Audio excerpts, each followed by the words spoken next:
Hey my foodies, welcome back to our channel. இந்த வீடியோவில் வந்து நம்ம கேரட் கேக் எப்படி பண்ணுறதுன்னு பார்க்கலாம். லாங் வீடியோ அப்லோட் பண்ணி ரொம்ப நாள் ஆச்சுன்னு நினைக்கிறேன். ஸோ அதனால தான் இந்த சூப்பர் ரெசிபியோட உங்கள் கூட நான் ஷேர் பண்ணுறேன்.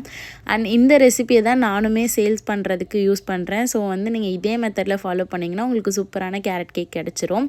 ஃபர்ஸ்ட் அதுக்கு மிக்சர் ஜாரில் 1 கப் அளவுக்கு நாட்டு சக்கரை எடுத்துக்கலாம். இதில் நாட்டு சக்கரை தான் யூஸ் பண்ணணுன்னு கிடையாது.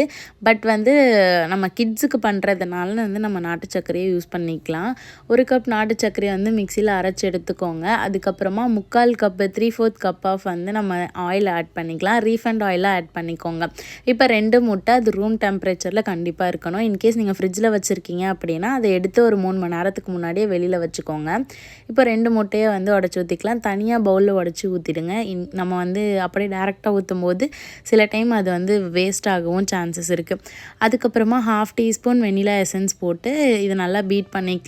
எலக்ட்ரிக் பீட்டர் தான் யூஸ் பண்ணணும்னு கிடையாது. நீங்கள் நார்மல் ஹேண்ட் விஸ்க் கூட யூஸ் பண்ணலாம். கண்டிப்பாக இதே மாதிரி தான் வரும், எதுலேயும் மாற்றம் இருக்காது. இப்போ இன்னொரு பவுலில் 1 கப் மைதா எடுத்துக்கலாம். அதுக்கப்புறமா 2 டீஸ்பூன் வந்து பேக்கிங் பவுடர். இதுக்கு வந்து பேக்கிங் சோடா தேவைப்படாது, பேக்கிங் பவுடர் மட்டுமே போதும். இது கூட வந்து சினமன் இருக்குல்ல, பட்டை, அதை பொடி பண்ணி வச்சுக்கோங்க. அதை 1/4 டீஸ்பூன் வந்து சேர்த்துக்கோங்க. இது ஆப்ஷனல் தான், பட் இது ஃப்ளேவர் நல்லாயிருக்கும், அதுக்காக தான். இது எல்லாத்தையும் நல்லா சலிச்சு சேர்த்துக்கிட்டு நல்லா ஜென்டலாக மிக்ஸ் பண்ணி எடுத்துக்கோங்க. இப்போ 1 கப் அளவுக்கு வந்து கேரட் எடுத்துக்கணும் துருவி. ஆக்சுவலி 1 கப் தான் எடுக்கணும். நான் 3/4 கப் தான் எடுத்திருப்பேன். என்கிட்ட வந்து கேரட் கம்மியாக தான் இருந்துச்சா, எங்கள் அண்ணன்ட்ட வந்து கடைக்கு போக சொன்னால் திட்டுவான். அதனால தான் நான் வந்து இப்போ இருக்கிறத மட்டும் வச்சு பண்ணிக்கிட்டேன். ஆனால் நீங்கள் 1 கப் எடுத்துக்கோங்க, நல்லாவே இருக்கும். கப் மெஷர்மெண்ட் வந்து ஆக்சுவலி 250 ml கப் இருக்குல்ல, அந்த மெஷர்மெண்ட்ஸில் தான் நான் வந்து சொல்லிகிட்ருக்கேன். அதுக்கப்புறமேட்டுக்கா வந்து நம்ம வந்து கொஞ்சமாக டேட்ஸ், 5 டேட்ஸ் எடுத்துக்கலாம். அதுக்கப்புறம் வந்து ஒரு 10 கிராம்ஸ் அளவுக்கு கேஷ்யூஸ் எடுத்துக்கலாம். நீங்கள் நட்ஸ் எது வேணாலும் ஆட் பண்ணிக்கலாம். பட் எது ஆட் பண்ணுறதா இருந்தாலும் 1 டீஸ்பூன் வந்து ஃப்ளார், மைதா யூஸ் பண்ணி ஆட் பண்ணிக்கோங்க.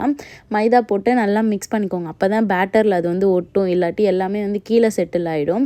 ஸோ வந்து நல்லா மைதாவில் மிக்ஸ் பண்ணதுக்கப்புறமா வந்து பேட்டரில் ஆட் பண்ணி இதையும் சேர்த்து நல்லா ஜென்டலாக மிக்ஸ் பண்ணி எடுத்துக்கோங்க. அவ்வளோதான், நமக்கு வந்து பேட்டர் ரெடி ஆகிடுச்சு. இதே மெத்தடில் நீங்கள் வந்து பண்ணிங்கன்னா உங்களுக்கு சூப்பராக வந்து கேரட் கேக் கிடைக்கும். இப்போ நம்ம வந்து நான் பிரெட் மோல்டு யூஸ் பண்ணுறேன். நீங்கள் எந்த மோல்டு வேணாலும் யூஸ் பண்ணலாம். கீழே மட்டும் வந்து உங்களுக்கு parchment paper R butter sheets ஏதாவது ஒன்று அப்ளை பண்ணிவிட்டு நீங்கள் வந்து பேட்டர் அதில் போட் பண்ணிக்கோங்க. இது வந்து 180 டிகிரி செல்சியஸில் வந்து நீங்கள் 10 மினிட்ஸ் வந்து top to bottom rod on பண்ணி ப்ரீஹீட் பண்ணிவிட்டு 40 மினிட்ஸ் வந்து நீங்கள் பேக் பண்ணணும். அதே 180 டிகிரி செல்சியஸில் டாப் டு பாட்டம் வந்து ஆன் பண்ணிவிட்டு 40 டிகிரி நீங்கள் வந்து பேக் பண்ணி எடுத்திங்கன்னா உங்களுக்கு சூப்பரான இந்த கேரட் கேக் வந்து ரெடி ஆகிடும். இது வீடியோவில் பார்க்கும்போது எப்படி இருக்குதுன்னு தெரியல, பட் அவ்வளோ சாஃப்டாக இருந்துச்சு. சீரியஸாக நீங்கள் வந்து இதை செஞ்சுட்டு எனக்கு எப்படி இருந்துச்சுன்னு கமெண்ட் பண்ணுங்கள். இதை நல்லா கூல் ஆனதுக்கப்புறமா நீங்கள் வந்து டிமோல் பண்ணி அதுக்கப்புறமா கட் பண்ணிவிடுங்க. பட் நானும் பொறுத்து பார்த்தேன், இது ஆறுற மாதிரியே தெரியல. 1/2 hour மட்டும்தான் என்னால் வந்து இது ஆற வைக்க முடிஞ்சிச்சு. அதுக்கு மேலே சாணம் எனக்கு வேணும் நடம்பிடிச்சாலா.